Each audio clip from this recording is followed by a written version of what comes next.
Hey everyone, it's Alex Tucker with alextucker.ca, and this is just going to be a quick review of the website freedomwithwriting.com.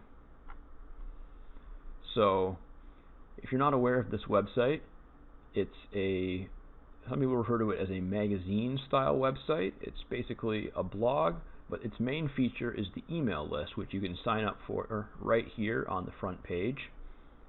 And the first thing that I want to say about Freedom with Writing is it is not a scam. A lot of people put, is it a scam or something like that, in the title of their review to try and get some clicks, I think. But it's definitely not a scam. It doesn't even really resemble one.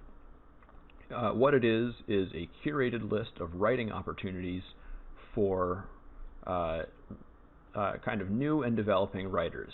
And you can see that I actually called it Curated Opportunities for Writers on my blog when I wrote a review about this. And this video is just going to be a quick addendum to that. So as you can see, you've got the sign up here. There's a few messages that you can click through here, which I already clicked through. They've got a tiny little about section, and of course privacy policy and disclaimer.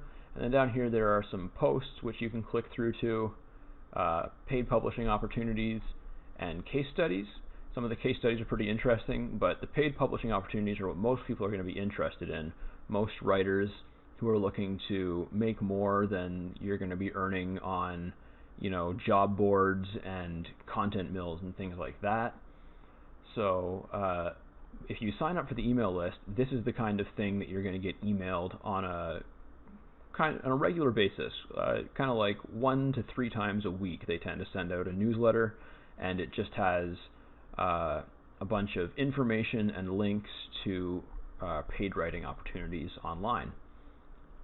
So leave me a comment. Let me know if you had heard of Freedom with Writing or not. Again, I do recommend that you get on this list. Just make sure that the connection is secure. I'm getting an insecure connection warning right now. I'm not really sure what's going on with that. So make sure that there is a valid SSL certificate before you sign up for their list. But other than that, I can't think of anything negative to say about them. They put a lot of work into this. They provide a lot of value. And if you're looking to make money online as a writer, why not get a whole bunch of ideas emailed to you on a regular basis? Thanks for watching. Leave a comment. Let me know whether you had heard of this website before now or not, and I'll be really interested to know about that. Alright, I'll catch you in the next video.